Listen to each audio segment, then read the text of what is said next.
Hello everyone, this is Kundan Kumar Mehta and you are watching your अपना वाला channel, प्यारा सा चैनल मेरिट यार्ड।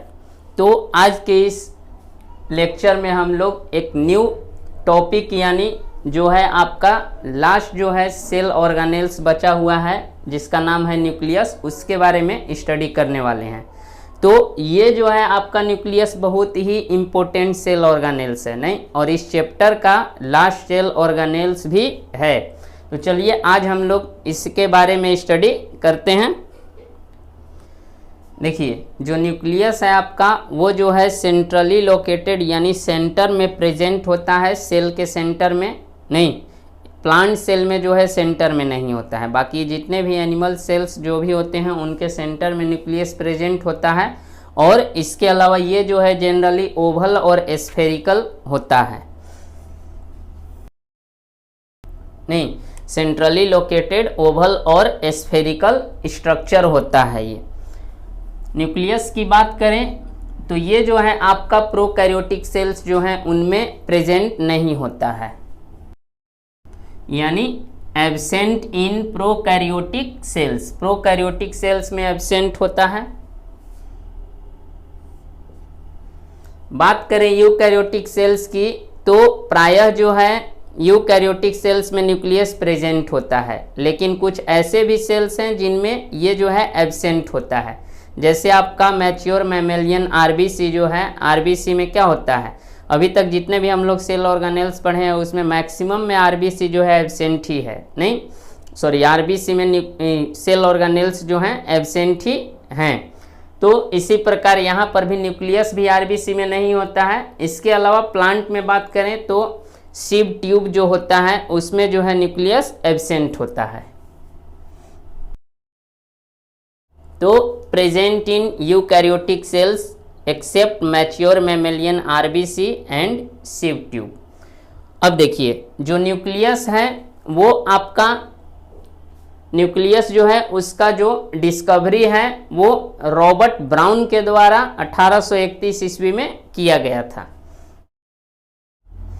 अब देखिए जो न्यूक्लियस है आपका नहीं, वो जो है आपका मेनली टू स्ट्रक्चर्स जो है इनमें नहीं, दो कंपोनेंट न्यूक्लियस के पाए जाते हैं। फर्स्ट जो है आपका न्यूक्लियर इन्वेलप है,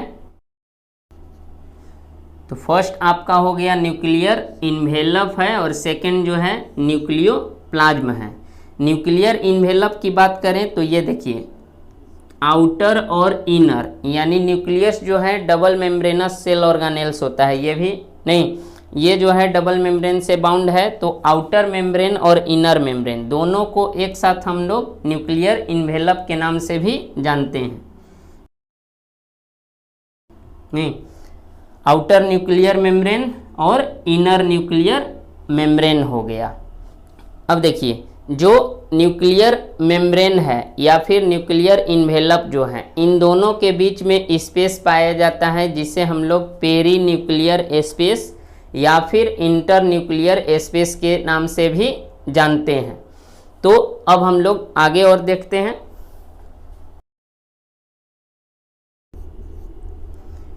पेरी न्यूक्लियर स्पेस, ये वाला जो स्पेस है यहाँ पर नहीं, इसको हम लोग पेरी न्यूक्लियर स्पेस कहते हैं। अब देखिए न्यूक्लियस जो है उसमें क्या पाया जाता है, आपका पोर्स पाए जाते हैं, छिद्र होते हैं, माइक्रोस्कोपिक छिद्र होते हैं जिन्हें हम लोग न्यूक्लियर पोर्स के नाम से जानते हैं। तो न्यूक्लियर इन्वेलप में न्यूक्लियर पोर्स प्रेजेंट होते हैं, और ये जो पोर्स हैं इनका फंक्शंस क्या होता है कि ये जो है आपका जो ट्रांसपोर्ट होता है मटेरियल्स का, नहीं जो भी मटेरियल्स साइटोप्लाज्म से न्यूक्लियोप्लाज्म में और न्यूक्लियोप्लाज्म से साइटोप्लाज्म में, तो उसको ये कंट्रोल करता है या फिर कह सकते हैं उसमें हेल्प करता है ट्रांसपोर्ट, या इसको हम लोग एक्सचेंज कह सकते हैं between nuclear envelope and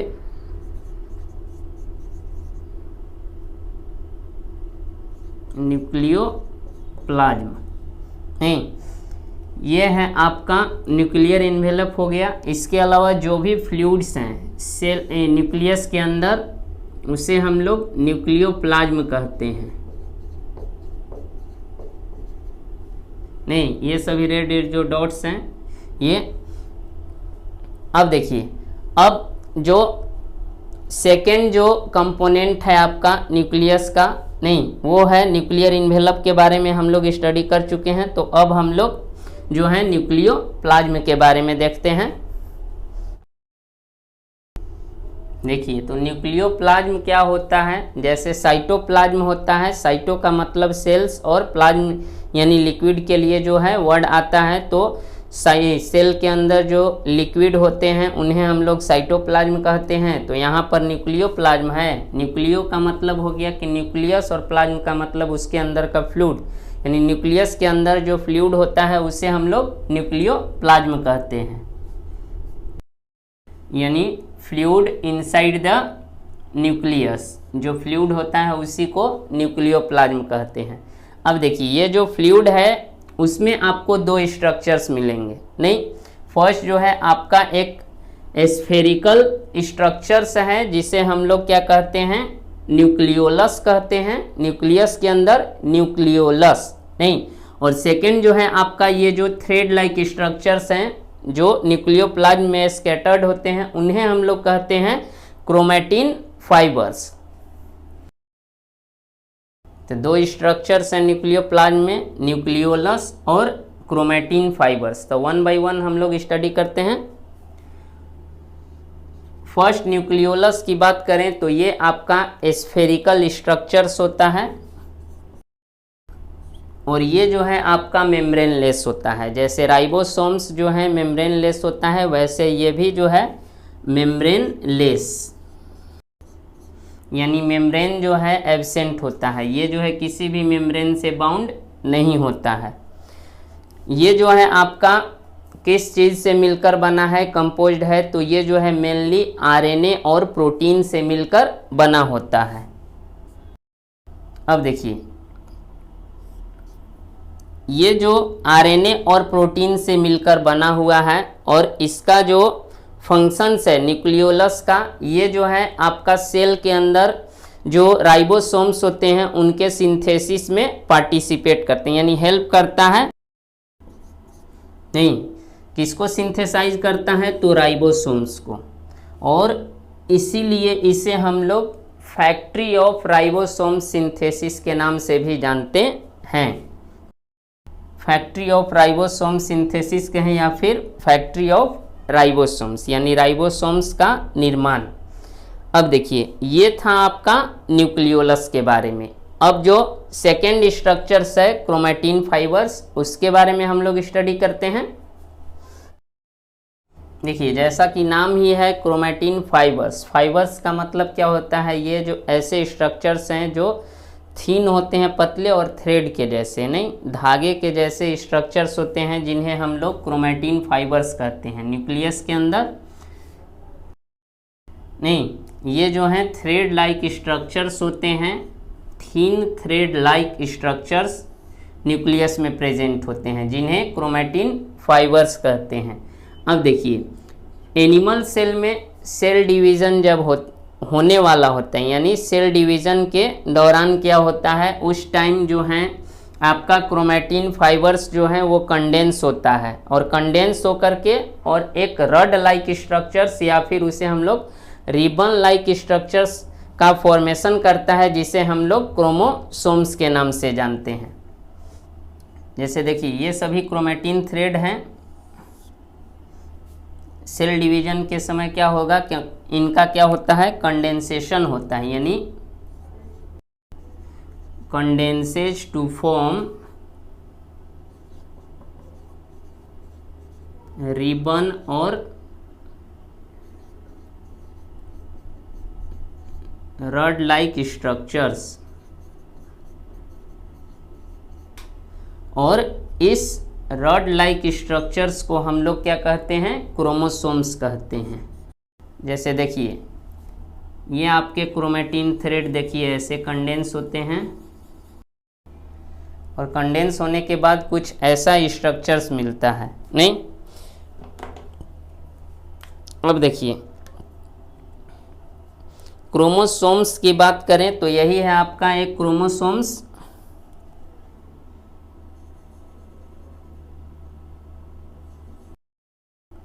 अब देखिए क्रोमोसोम्स जो है आपका वो जो है किस चीज़ से मिलकर बना होता है, तो वो आपका डीएनए और प्रोटीन से मिलकर बना होता है। एक स्पेशल टाइप्स का प्रोटीन जिसे हम लोग हिस्टोन प्रोटीन्स के नाम से जानते हैं।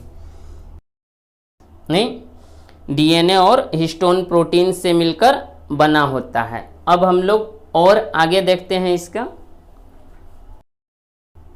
तो देखिए क्रोमोसोम्स जो है अभी हम लोगों ने जाना कि ये डीएनए और हिस्टोन प्रोटीन से मिलकर बना है। डीएनए जो है, नहीं, डीएनए कुछ ऐसा होता है जैसे डीएनए को निकाला जाए तो एक स्ट्रक्चर्स बनाते हैं हम। देखिए ये है आपका एक डीएनए का छोटा सा स्ट्रक्चर्स है ऐसे ही।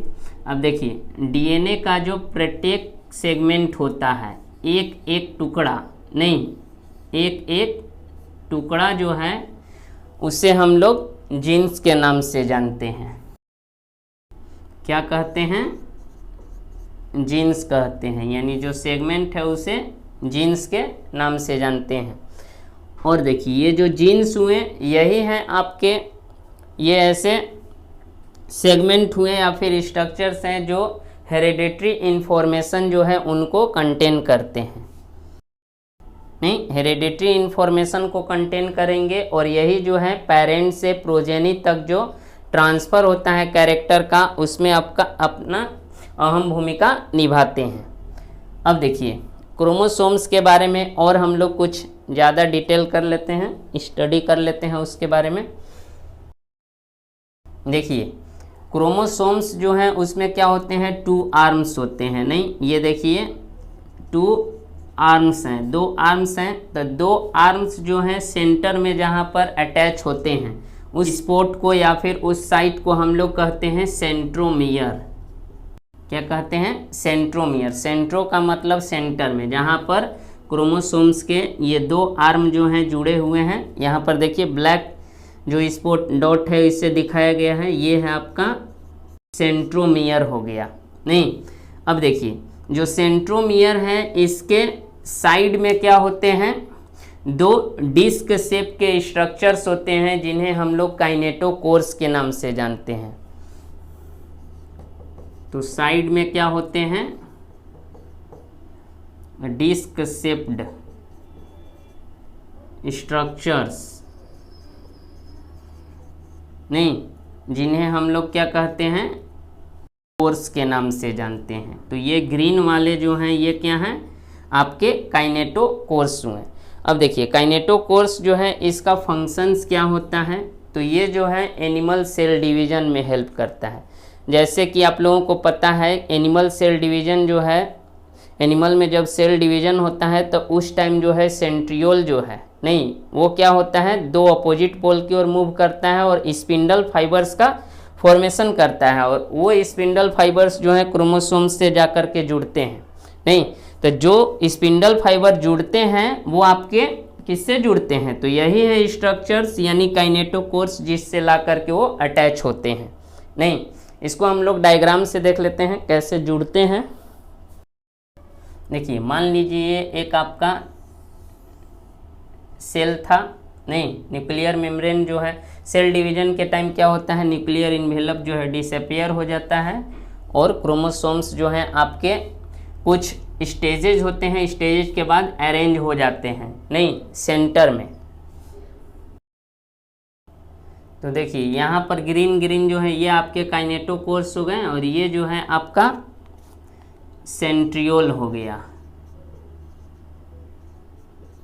नहीं, तो सेल डिवीजन के time spindle fibre centriole formation करेगा और ये जो है आपका जुड़ेगा किससे, काइनेटोकोर्स से। तो ये काइनेटोकोर्स है जिससे ये ऐसे अटैच हो जाते हैं। और इसके बाद कुछ टाइम के बाद क्या होता है, यही जो है आगे बढ़ेगा स्टेज और क्रोमोसोम्स जो हैं वो आपके जो है उसका जो आर्म है वो ब्रेक करता है, तो उसको भी देख लेते हैं। और ये स्पिंडल फाइबर्स जो हैं उनको अपनी ओर अट्रैक्ट करते हैं और फाइनली जो है आपका सेल जो है वो दो भाग में डिवाइड हो जाता है, नहीं क्लीवेज के द्वारा। इसके बारे में और डिटेल में हम लोग सेल डिवीज़न जो है उसमें स्टडी करेंगे। तो ये शॉर्ट में समझिए कि एक सेल और बन गया, सेल डिवाइड कर गया। तो ऐसे जो है काइनेटोकोर्स जो है उससे अटैच होता है स्पिंडल फाइबर्स। नहीं, अब हम लोग जो है न्यूक्लियस जो है उसका जो फंक्शंस है उसके बारे में समझ लेते हैं। देखिए, ऐसे बोला जाए तो न्यूक्लियस जो है ये क्या होता है, सेल में जितने भी एक्टिविटीज़ होते हैं उन सबों पर इसका कंट्रोल होता है। नहीं, इसीलिए इसे हम लोग डायरेक्टर ऑफ द सेल के नाम से भी जानते हैं। इसके अलावा कंट्रोल सेल कंट्रोल भी इसको हम लोग कहते हैं, यानी सेल को कंट्रोल करने वाला। ये तो फंक्शंस की बात करते हैं तो ये क्या होता है कि इसे हम लोग डायरेक्टर ऑफ द सेल के नाम से जानते हैं, क्योंकि ये जो है सेल में जितने भी एक्टिविटीज़ हैं उन सबों को कंट्रोल करता है। और भी सेल ऑर्गेनेल्स हैं उनके फंक्शंस को भी कंट्रोल करता है। नहीं, इसके अलावा इसे हम लोग कंट्रोल सेंटर के नाम से भी जानते हैं, क्योंकि ये कंट्रोल कर रहा है सबको। नहीं, इसके अलावा सेकेंड जो फंक्शंस है ये आपका इसका है सेल डिवीज़न में। अभी आप लोगों को दिखा जो क्रोमोसोम्स जो हैं उससे कैसे जुड़ते हैं और इसके बाद जो है सेल डिवाइड कैसे होता है। तो न्यूक्लियस डिवाइड नहीं होगा तो सेल भी डिवाइड वैसे नहीं करेगा, इसलिए सेल डिवीज़न में भी इसका रोल हो गया। और लास्ट और सबसे इम्पोर्टेंट जो है, चूँकि क्रोमोसोम्स जो है न्यूक्लियस में प्रेजेंट हैं, यानी जो भी हेरिडिटरी मटेरियल है यानी पेरेंटल कैरेक्टर प्रोजेनी तक जो ट्रांसफ़र होगा उसका वो न्यूक्लियस के हेल्प से ही होगा। नहीं, फंक्शंस की बात करते हैं तो इसे हम लोग डायरेक्टर और कंट्रोल सेंटर के नाम से जानते हैं। और सेकेंड जो है आपका एनिमल सेल डिवीज़न, और थर्ड जो इसका फंक्शंस हुआ वो ट्रांसमिशन ऑफ हेरिडिटरी कैरेक्टर्स, नहीं उसमें हेल्प करता है या फिर पार्टिसिपेट करता है। तो ये था आपका न्यूक्लियस।